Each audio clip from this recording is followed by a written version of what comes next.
اس ڈگر پر لے کے آنے والے آپ حکمرانوں کی غلط پالیسی ہیں۔ اور دیکھیے ذرا غور کریں، حکمرانوں سنو، کچھ چیزیں برائے فروخت نہیں ہوتی۔ آپ نے تعلیم برائے فروخت کا نوٹس لگا دیا ہے، آپ نے قوم کی فروخت کا نوٹس لگا دیا ہے۔ اور ڈرو ظالموں، دیکھیں سب سے پہلے آپ نے وہ پی آئی اے کو پرائیویٹ کیا۔ پی آئی اے گائیڈ لائن دیا کرتا تھا میرے اساتذہ، پی آئی اے جو ادارہ تھا پاکستان کا، اس نے قطر ایئر لائن کو وہ سپورٹ کیا، اس نے سنگاپور کو کھڑا کیا، اس ادارے کو کس نے ڈبویا؟ میں بتاتا ہوں آپ کو، ذرا سوچیں، ان اداروں کو ڈبونے والے وہ لوگ ہیں، وہ اشرافیہ کے لوگ ہیں، وہ بیوروکریٹ ہیں جو 60 سال اپنی نوکری پوری کر کے پھر 15 لاکھ کی تنخواہ پہ بیٹھ جاتے ہیں۔ ان کو 600 لیٹر پٹرول ملتا ہے، ان کو 2000 یونٹ فری ملتے ہیں، ان کو نوکر چاکر ملتے ہیں۔ اور میرا جو پاکستانی بچہ ہے اور میرا جو اس قوم کا بچہ ہے وہ 30 سال سے 35 کا ہو گیا تو وہ اووریج ہو گیا۔ ظالموں، کچھ سوچو، کچھ چیزیں بیچنے والے نہیں ہوتی، جس طرح وہ نشئی ہوتا ہے نا، وہ نشے کی اس کو لت پڑ جاتی ہے، وہ گھر میں پنکھے اتار کے بیچ دیتا ہے، وہ فریج بیچ دیتا ہے۔ تو اسی طرح انہوں نے ملک کو نیلام کرنا شروع کر دیا ہے۔ ریلوے کو انہوں نے بیچ دیا، پی آئی اے کو انہوں نے بیچ دیا۔ پاکستان اسٹیل ایشیا کا بڑا ادارہ تھا، کس نے بیچا؟ انہوں نے بیچا جنہوں نے 60 سال نوکریاں کی، پھر وہ آپ ہم پر مسلط ہوئے۔ نادرا کا چیئرمین کون ہے؟ باپٹا کا چیئرمین کون ہے؟ یہ بیوروکریٹ ہیں۔ ہم تعلیم کی نجکاری نہیں ہونے دیں گے۔ ہم ایک زندہ قوم ہیں، میرا ٹیچر جو ہے اب جاگ گیا ہے، ہم ذمہ دار ہیں۔ اور الحمدللہ میں اپنی بات کرتا ہوں، اپنے گھر سے بات کرتا ہوں، ہم باہر سے بات نہیں کرتے۔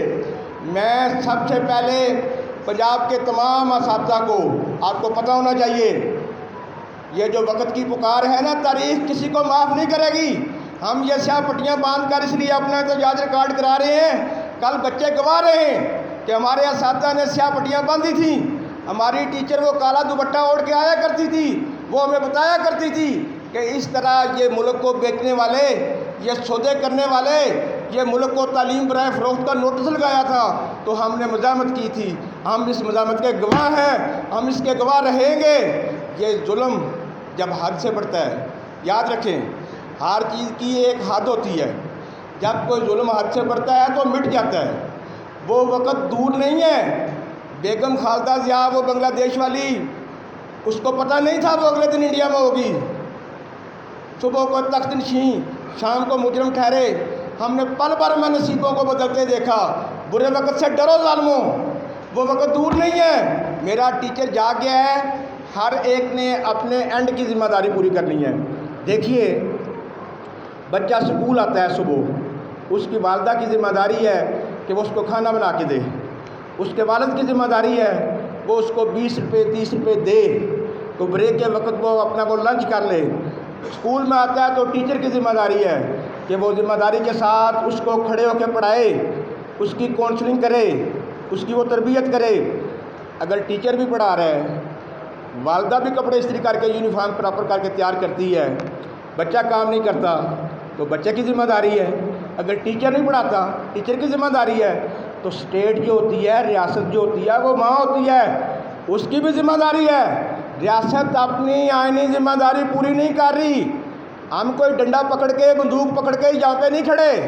ہم ریاست کو کہتے ہیں کہ پاکستان کا آئین دیکھ لیں، 1973 کے آئین کے تحت آرٹیکل 25A کے تحت 5 سال سے لے کر 16 سال تک کا جو پاکستانی بچہ ہے، اس کی اسٹیٹ پڑھ کے دیکھ لیں، اس کی اسٹیٹ فری ایجوکیٹ کرے گی، لیکن یہاں پہ بولیاں لگ رہی ہیں۔ ذرا سوچیں، خدا کا خوف کریں۔ ہمارے جو 2% بچے تھے، وہ ابھی جو ٹاٹ اسکولوں سے پڑھ کے کوئی کسی کا اے سی بن جایا کرتا تھا، کوئی 100 میں سے ایک ڈی سی بن جایا کرتا تھا، کوئی ایک بینک مینیجر بن جایا کرتا تھا۔ اور ظالموں یہ حق بھی آپ نے ہم سے چھین لیا۔ تعلیم کو آپ نے وہ نٹ پہ لگا دیا ہے، بولی پہ لگا دیا ہے تعلیم کو۔ بیکن ہاؤس کا دیکھیں، پرائیویٹ ہے، ذرا غور کر لیتے ہیں، اس پہ بحث کر لیتے ہیں۔ بیکن ہاؤس ہے، 25,000 روپیہ فیس ہے، 50,000 روپیہ داخلہ ہے، کیا ہم افورڈ کر سکتے ہیں؟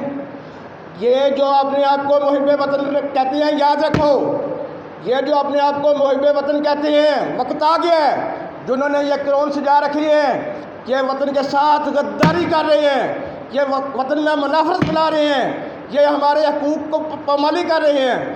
سب سے زیادہ ان کے بچے یہاں نہیں ہوتے، جتنے بڑے ہیں یہ بیوروکریٹ، سیاستدان، اشرافیہ، ان کے بچے بیرون ملک میں رہتے ہیں، ان کی بیویاں ادھر رہتی ہیں، بیلجیم میں، آسٹریلیا میں، برطانیہ میں، ان کے پلازے ہیں، نیب پہ کیس ان پہ بنے ہوئے ہیں، بحریہ میں ان کے گھر ہیں۔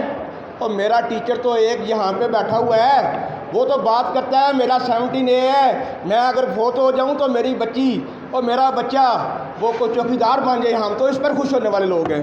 اور ظالموں، آپ نے یہ بھی ہمارا حق ہم سے چھین لیا۔ آپ نے اگر کہتے ہیں کہ 600 روپیہ ہم نے بچت کرنی ہے، کریں، ہم سے زیادہ کوئی محب وطن نہیں ہے۔ یہ وطن ہمارا ہے، یہ پاکستان ہمارا ہے، یہ ہماری ماں بولی ہے، یہ ہماری دھرتی ہے، اس مٹی سے، اسی سے ہمارا خمیر اٹھا ہے، ہم سے زیادہ کوئی محب وطن نہیں ہے۔ وہ یہ جن ملکوں کی مثال دیتے ہیں نا، یہ دیکھیں جی یورپ میں اس طرح سے ہو رہا ہے، تعلیم کو اس طرح سے پرائیویٹ کر رہے ہیں، ذرا دیکھیں وہاں پہ وہ جو SOPs ہے وہ بھی دیکھ لیں۔ 15 پہ ایک ٹیچر ہوتا ہے، 15 اسٹوڈنٹ پہ ایک ٹیچر ہوتا ہے۔ آپ نے 8 سال ہمارے جو پرائمری اسکول ہیں وہاں پہ ٹیچر انڈکٹ ہی نہیں کیے، ریاست کی ذمہ داری تھی ٹیچر دینا، آپ نے 8 سال ٹیچر بھرتی نہیں کیا، بچے رہ گئے 50، ٹیچر ہے ایک، اس نے 6 پیریڈ پڑھانے ہیں، تو والدین کہاں سے بچے ادھر دیں گے؟ اور 6 ٹیچر تو وہاں پہ ہونا چاہیے تھا، ریاست کی ذمہ داری تھی، ریاست نے ٹیچر دینے تھے، تو ریاست اپنی ذمہ داری پوری نہیں کر رہی۔ تو میں تقریر بات لمبی نہیں کرتا، بات کو ختم کرتا ہوں۔ ریاست اپنی ذمہ داری پوری کرے، وہ اس وقت سے ڈریں، آپ اپنے بچوں کو بتائیں کہ یہ ہمارے ساتھ یہ ظلم کر رہے ہیں، یہ ناانصافی کر رہے ہیں، اور وہ وقت میں سمجھتا ہوں پاکستان میں قریب ہے جب ہمارا ہاتھ ہوگا اور ان ظالموں کا گرمار ہوگا۔ آپ کا بہت شکریہ۔